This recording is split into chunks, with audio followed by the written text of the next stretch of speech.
Leçon de prononciation suédoise est claire pour ceux qui n'ont pas le temps d'étudier le suédois, mais qui doivent quand même pratiquer le suédois parce qu'ils habitent en Suède. Parce qu'ils veulent habiter en Suède, parce qu'ils ont de la famille, de la belle famille en Suède. Et bien parler suédois, c'est pas seulement un cadeau qu'on fait aux autres personnes, aux autres locaux, c'est un cadeau surtout qu'on se fait à soi-même. Comme le fait de bien faire son lit le matin.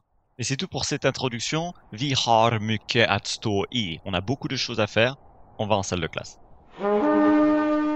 Ce texte, on le lit une première fois. Marie, efter att ha kämpat med svenskan, bestämde sig för att engagera sig helt. Med uthållighet och en djup önskan att visa sitt värde gick hon från nybörjare till expert. Hennes nya säkerhet gav henne inte bara möjligheter utan också en enorm stolthet.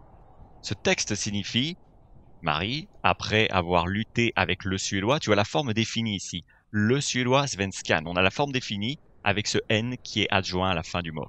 Avec le suédois. Marie, après avoir lutté avec le suédois, a décidé de s'investir pleinement. Att engagera sig helt. À la fin de la leçon, on a un exercice pour que tu pratiques ces mots difficiles du texte. Att engagera sig helt. S'investir pleinement. Avec persévérance, med uthållighet, et un profond désir de montrer sa valeur, elle est passée de débutante à experte. Sa nouvelle assurance lui a offert non seulement des opportunités, mais également une énorme fierté. Et on peut méditer sur ce texte, parce qu'évidemment, c'est pas facile d'apprendre une langue comme le suédois, mais Marie est parvenue à atteindre son objectif. Maintenant, quelles sont les difficultés du texte? Att engagera. Alors ici, on a un G qui doit te sembler un petit peu bizarre si c'est la première fois que tu entends ce genre de son. Et c'est un son qui pose problème peut-être aux francophones qui n'ont pas l'habitude d'avoir ce son CH qui est soufflé, mais avec une langue qui est reculée. C'est une langue qui ne va pas toucher le palais. C'est une langue où les lèvres sont légèrement arrondies, comme si tu allais prononcer un CH, mais avec un souffle plus doux. D'accord? C'est un CH qui se forme plus profondément dans la gorge. Le résultat est plus chointé. Et donc, c'est plus doux que le CH français. Engagera. Alors, est-ce que tu peux essayer de répéter? Engagera. Ok, essaye. Encore? Engagera. Alors, tu remarqueras ici que même si on commence le mot par EN, on prononce AN. Attention, hein. Ça peut nous jouer des tours de lire des mots en suédois parce qu'on se dit, waouh, ben, si c'est EN, c'est plus ou moins comme en français. Donc, je me lance, je vais dire engagera et on rate complètement le son. Engagera, engagera. C'était pour la première difficulté du texte. Ensuite, on a le mot suivant, uthållighet. Alors, on a un U en début de mot qui est très long.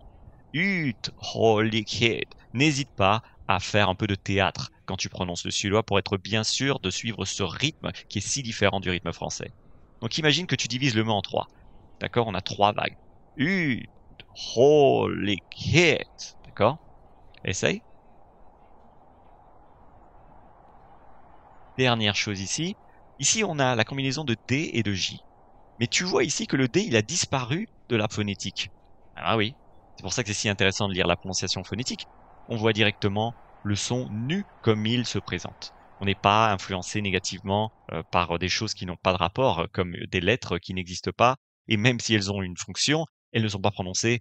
Alors si tu commences seulement à apprendre le suédois et que tu n'as pas vraiment de maîtrise des bases fondamentales de la prononciation suédoise, je te laisse un lien dans la description pour que tu accèdes au mini coaching audio qui est offert sur le site apprendresuédois.com, et donc tu peux juste cliquer sur le lien, tu vas l'obtenir, le télécharger. C'est un coaching audio de 15 minutes environ pour revoir les bases, les voyelles, les consonnes, comment on prononce le suédois quand on connaît rien, absolument rien du suédois à partir de 0. Donc je te laisse cliquer, et ensuite on revient à la vidéo, on termine la leçon en salle de classe. Comme on l'a vu ici, on avait 3 mots. Le premier mot, engagera. Deuxième difficulté, c'est qu'on a ici des mots qui sont parfois des mots à vagues. Tu vois, tu t'imagines sur un dracard, et il y a toutes ces vagues, et c'est peut-être pour ça que les Suédois ont finalement trouvé un rythme avec leurs mots. C'est parce qu'ils sont sur l'eau tout le temps, ils étaient sur les bateaux tout le temps. Bon, c'est mon explication à 2 balles. Uthållighet. Uthållighet. Tu sens qu'il y a vraiment un rythme qui n'est pas francophone. Donc il faut se familiariser avec ce rythme et il ne faut pas hésiter à le jouer. C'est un peu du théâtre, hein. On le chante, ce mot. Et finalement, Ici, on a une consonne qui n'est pas prononcée. Donc fais attention à ta précision au niveau de ce genre de son. Sois attentif à la phonétique. Et donc voilà, je reviens sur toi. Un grand merci pour ton attention. Aujourd'hui, on a pratiqué avec un texte. Et la prochaine fois, ce sera encore un autre et encore un autre. Et petit à petit, on découvre toutes les subtilités qui font de la langue suédoise une langue si fascinante à apprendre à prononcer, si musicale, si expressive. Le suédois apporte une certaine verticalité acoustique qui nous fait du bien à nous les Français, je pense. Un grand merci pour ton attention. Si tu commences le suédois, donc il y a un coaching audio dans la description, tu peux le télécharger et l'obtenir, c'est offert. On se voit dans une autre vidéo. Salut!